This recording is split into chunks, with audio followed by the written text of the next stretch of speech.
All right. So yeah, so I was telling about Morphy, right? Paul Charles Morphy. It is known as the pride and sorrow of chess.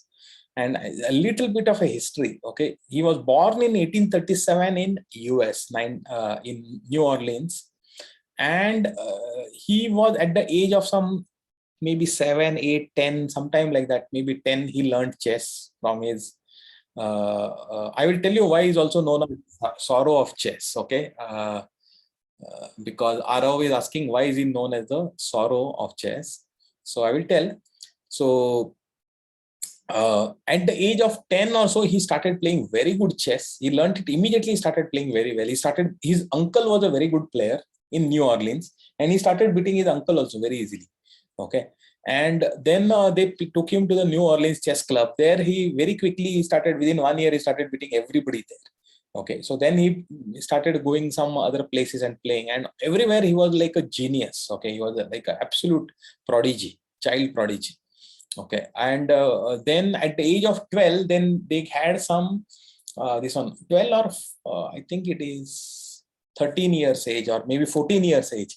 So there was one European master had traveled to America, so they invited him, and he was from a very wealthy family. Okay, Paul Morphy. So from a very wealthy family. So his family invited the chess master from Europe to play against him. And he thought, wow, what is this 14-year-old kid? Yeah, maybe he plays well. There are so many kids who play well. But I am a chess master. I am an acknowledged master. And he played. And guess what? Paul Morphy defeated him even at the age of 14. Okay. So that was the genius of Morphy. And at the age of 20, in 1857, there was the first American Chess Congress. Chess Congress means it is like a gathering of all the top players from all over America. First time it happened. And Paul Morphy easily won that. Okay, so he became acknowledged as the master of, in US, he became acknowledged as the #1 player. And then everybody started, because till that point of time, Europe was the center of chess. Okay, if you had seen Adolf Anderson or Howard Staunton or all these other things, they're all from Europe, right? Britain, France, or Germany, or Poland, or whatever. Those players were always there at the top. Even Russia. So America was considered as okay, it is like also ran kind of thing. But Paul Morphy became #1 there. Then it became like Americans started saying, oh, let's go to Europe and see if you can beat all the European masters. And Morphy said, why not? Right. And he was very wealthy, so he did not have a trouble. So he went on a 6 months tour to Europe. Saharsh, okay, sir, now I'm starting the class, so I'm not it's okay, we'll see it later. I'm sure I'll be able to see you, but let me just.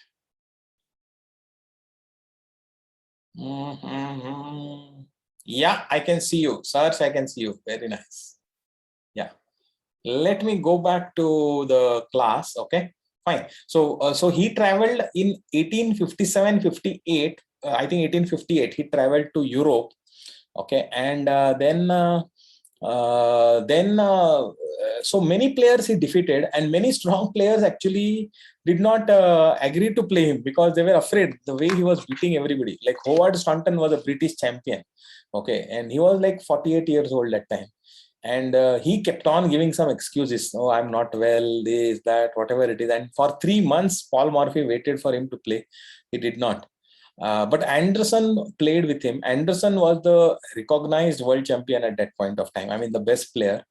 And Anderson also was, actually, Anderson was a very poor person. Okay, he was a very simple mathematics teacher in a school.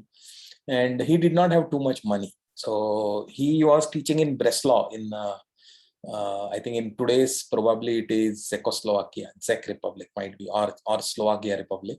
So that is where earlier it was part of the German Empire. So there he was teaching, and so Morphy said, okay, Anderson, let us play. And Anderson said, I can, but I can't play till the holidays or school are there, that time when I can travel. So finally it happened in the December of 1858. The match between Anderson and Morphy happened. Okay, and it's a very interesting match. In fact, currently our Agad Mathur is running this, running the saga, Morphy saga, and he is actually showing you this one. So if you go to, let me go to YouTube, and so watch all these games. Writing's not that easy, but grammar. So go to this one and to subscriptions. Let me see, Agad Mathur, right? Agad Mathur. So Agad Mathur is currently having all these games between Morphy, and last maybe 10-12 days he's showing all these games between Morphy and Anderson. It's an entire series to watch. Okay, very nice. So yeah, I think from here you watch it. It is game 1 onwards, and I think it is an extremely interesting series. So you watch. I think he has annotated all the games. It is very much. I am continuing it. Okay, and very nice games. And Paul Morphy actually defeated Anderson very easily. Very easily in the sense that he won 7 games. Anderson won 2 games, and 2 games were drawn.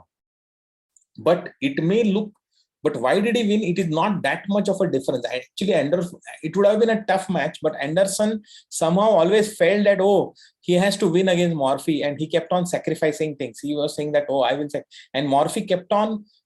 So whenever he could attack, Morphy attacked well. And whenever he was defending, he defended very well. Now, Anderson did not defend very well and always thought that he should win. So because of which he overextended and he won. Okay, but if he had played smartly, then probably Morphy would have still won, but maybe it would have been like a 7-5 kind of thing, okay, and not 7-2. So, Anderson was also a brilliant player, no doubt about it. But Morphy was technically even more sound, and he was level-headed. So he was a positional player at the same time he was attacking player.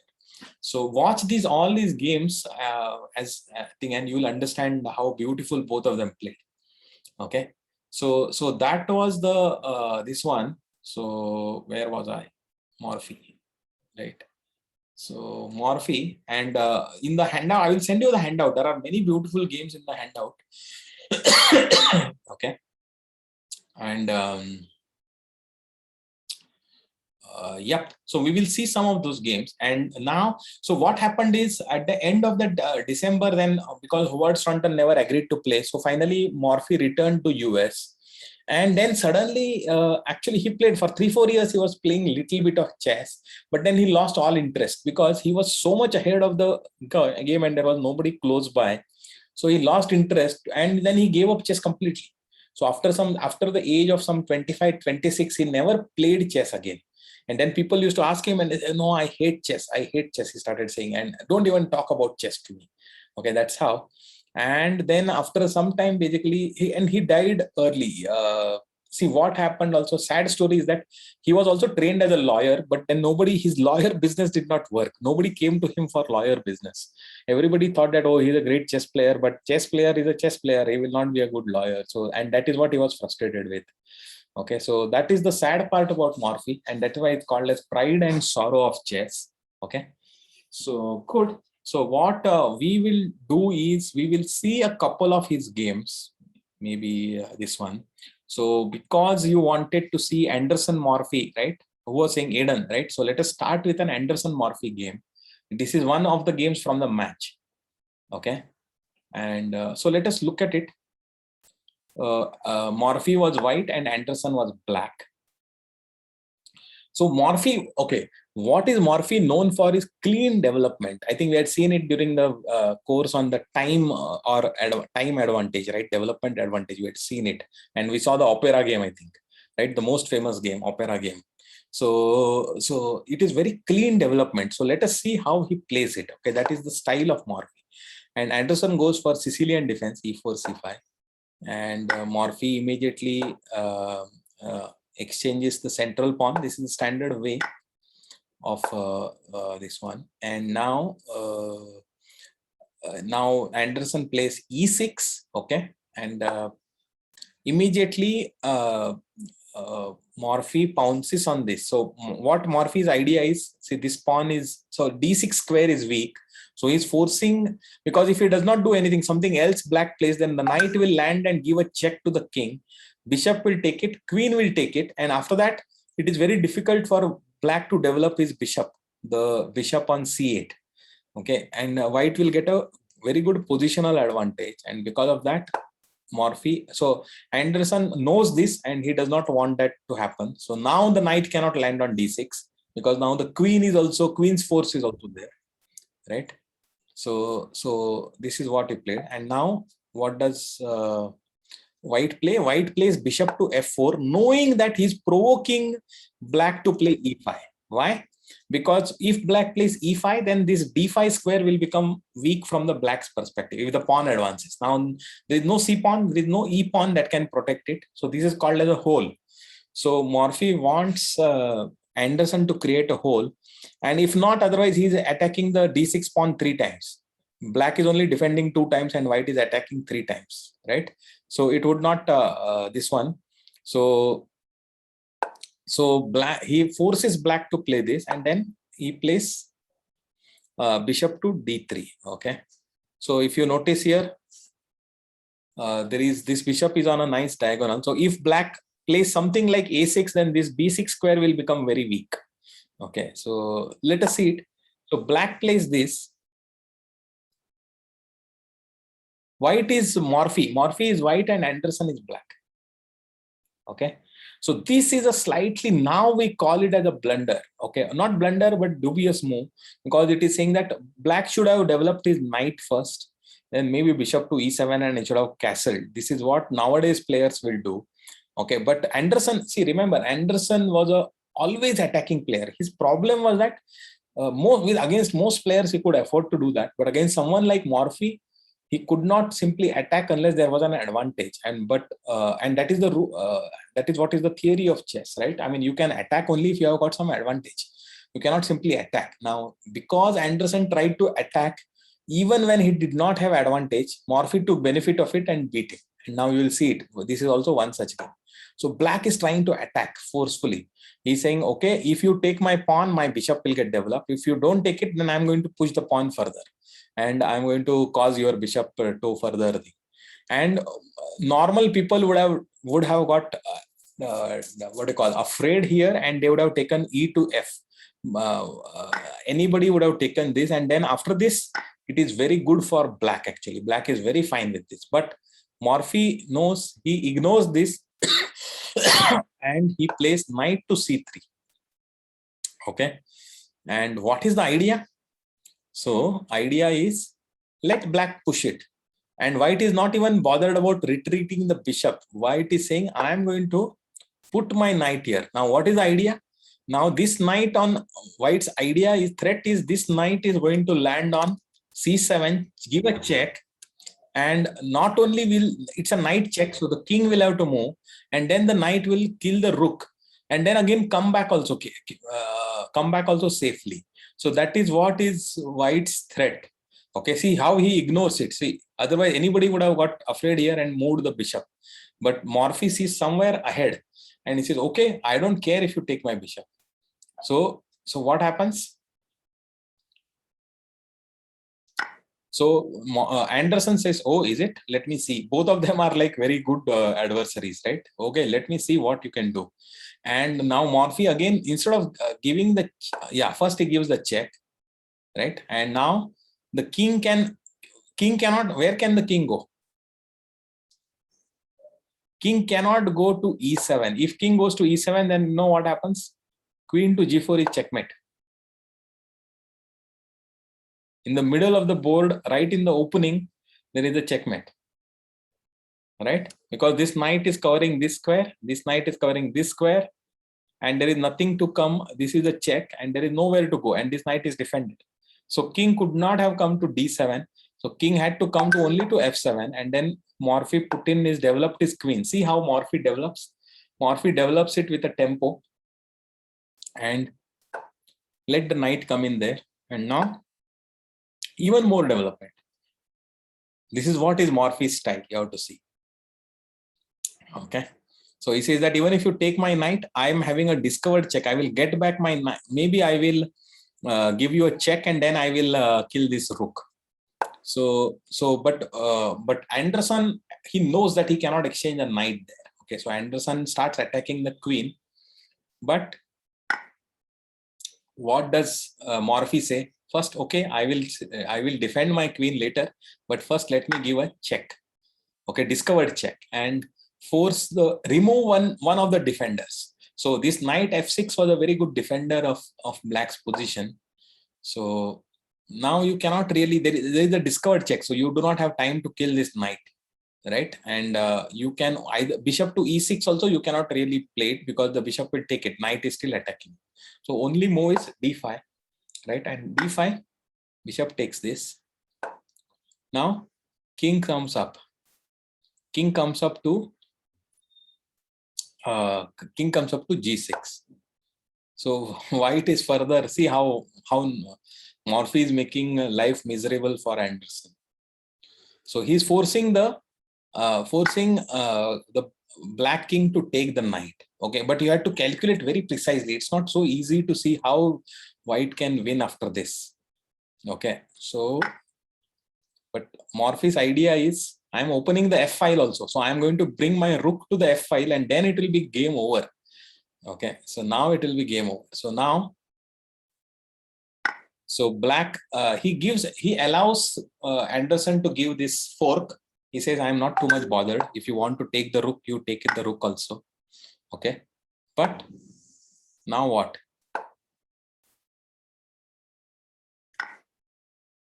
Queen takes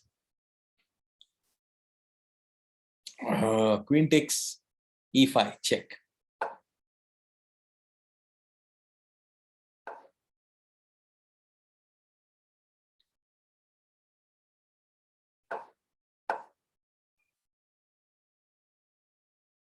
What can you do? It's going to be game over now. Queen to b5. Yeah. So there was I mean, see how Morphy used all his pieces. Go back and just see. Oh, I cannot show a game. Anup is asking, okay, let me, I will allow Aditya to unmute. Let me see. Yeah, Aditya. Yes, sir. Can you go some moves back? Yep. Further back? No, sir, some friend. Okay, this was a check, then d5, then bishop takes d5, then king g6, then queen yes, h5. Still friend. After taking the knight. Yeah. Taking the pawn also, sir. Then this one, yeah. See more friends, sir. Some friends, sir. Huh? Sorry? Friends, sir. More friend. No, I didn't. Okay. Okay. After this. Yes, sir. Yes, sir. Excuse me. Yeah. Yes, sir. After this, giving the check. Yeah. After this, king moves. King goes to d7 is the only move, and then queen takes e5. Now. Yes, sir. And the king moves. Yeah. And after the no, sir, not this move. Can you go move? This rook coming to f7. Rook coming to f7. Bishop will come to e7. Okay, sir. Okay, sir. So that is the reason why it does not, because the bishop and the queen are there, right, on the e7 square. So they will defend each other. So that is why Morphy plays bishop to e6, sorry. Okay, and now you cannot play king to e7 because rook to f7 will be checkmate.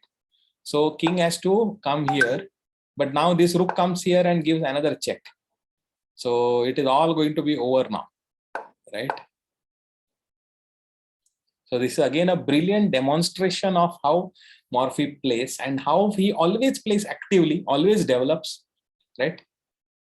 Okay, let me see, the lot of comments are coming on the chat. Let me see. Who is saying what? Can you unmute? Yeah, he's as attacking as Anderson, but he also knows when to defend. Okay, Saharsh is saying it's like Anderson was a famous grandmaster to, yeah, correct. So that is there. Then Suhas is saying instead of taking the rook, why didn't Anderson go for the knight, which is more active? Okay, let us see this. Vedant, I will also unmute you. Why can't you give that? Anderson won. Okay, Anderson won. There are first game, in fact, of the match. Anderson won, but I have already shown you some Anderson victories. So today it is all about Morphy. So let me get this. Okay, so let me go back and let me see. Yeah, so here instead of taking the rook, what else? Oh, you were saying that you wanted to take the queen. Huh? Sorry, with the queen you wanted. Suhas is saying that after this, why did you go for the rook? Why did you not take the knight? Okay, actually you can go for the knight, and absolutely no problem. Even then, white wins. Check. Now, king has to go to d7. Right, and then rook to f7 check. Now king goes here, rook takes it, king takes it, and now this rook comes behind the knight, and you are going to win this knight also. So your queen is also gone, black's queen, and plus one more piece is going to down. So this is going to become again a very easy win for white after this, right? So that is the reason why this one. So then, okay, who else I wanted? Where is that? Okay, I have unmuted Amodini. Yes, uncle. Like uncle, when the bishop took a pawn and it gave a discovered attack. Yeah. That move, the king played, I guess. Why can't the queen take the bishop? Let me check it. So not here. A discovered attack. Yeah, this is the discovered. Here? Yeah. After that, the bishop took it. Yeah. Even though the knight is supporting, yeah. We can sacrifice the queen, right? Oh, then it will be very easy win after that. If you sacrifice the queen, then it is very easy after that for white. Right? Like you might get the spot of the queen. Yeah, but this is you can go to the. Yeah, this is again a discovered attack plus rook is falling, right? And it is very easy for win after this. This will be very easy for white to win. Oh, okay, uncle. Right. So that is why actually. So he cannot take it. Okay, I have unmuted Vedant also. Vedant, you wanted to say something? Yeah, so can you go to the move after like the next two moves after this? After this? No, one more. And then he takes the thing. Why can't not the pawn move. Why can't you go to f7 and give check? You can, if you go to f7 and check, king goes to here. Now after this, what do? You can move this check, okay, but what do you do? Well, let me see. So you are saying that I will go to, sorry, instead of this, why don't I go to f7? You can go to f7, but after the king comes here, okay, what will you play? h4 check. H4 check. Let me see. You cannot go to, you can go to h6 also. Now you can go to h6 now, and you are kind of reasonably safe now actually. But then you're still in a corner, right? You are in a corner, but see here, as long as you cannot give me a check, right? Your white has sacrificed a lot of material, and this one is saying, yeah, you play g4, right? If you play g4, black can probably, what would be a good move for black? Probably this. But then queen h5. Oh, no, this you cannot play because obviously you will play this one, right? So no, here g4 already, bishop to g4, very simple. Oh, okay, I see. That is the best one. Okay, fine. So I think what we will do is just let me just check it. We will see one more game. So there are many games. In fact, in this study, I have given 4, 5, 5, 6 games I have given. Plus in the handout also, there are some of them are there in the handout also. So just let me just give me 1 second. I will show you one more game. I'll show you one more game. Okay, Aidan.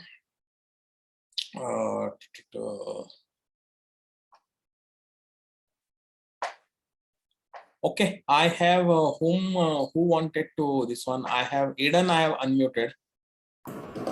So the only question I need, it's not about the move. I'm just asking what is the study. I'll just make a duplicate of, and I can see what I can do, ma'am. So, I will send a link. No problem. I think it is the same study that we were using for the bishop and the knight end games. It is the same one. Further down, it is having the games of Morphy.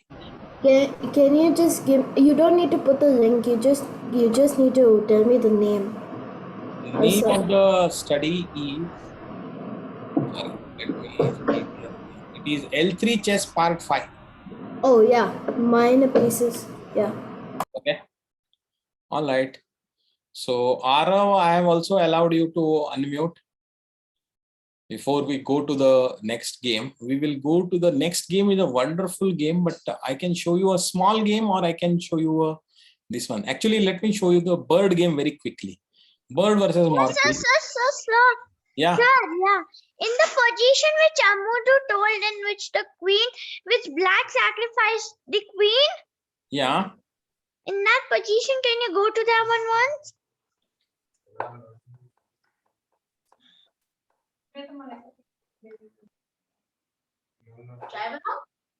Here. Yeah, why? Then why? You told. Then she told a black sacrifices this queen. So can our next move? Yeah. Yeah. Next move with the knight you kill. Yeah. Oh yeah. There's been giving a check. So Yeah. what? Lot So of things are there. So there is a check, and then the king moves, and then I mean it can all be quick disaster for black after this. yeah. Right. Yeah. So that is the reason. If it wouldn't have been a check, the black would have killed the queen. Ah, that is not the thing. It is wait. You are right. Actually, you are right. Wait, you cannot give a discovered check because knight will still take it. So when this happens, yeah, you are right. In fact, you know what? I'm going to analyze this and let you know, because if queen had taken it, it's actually a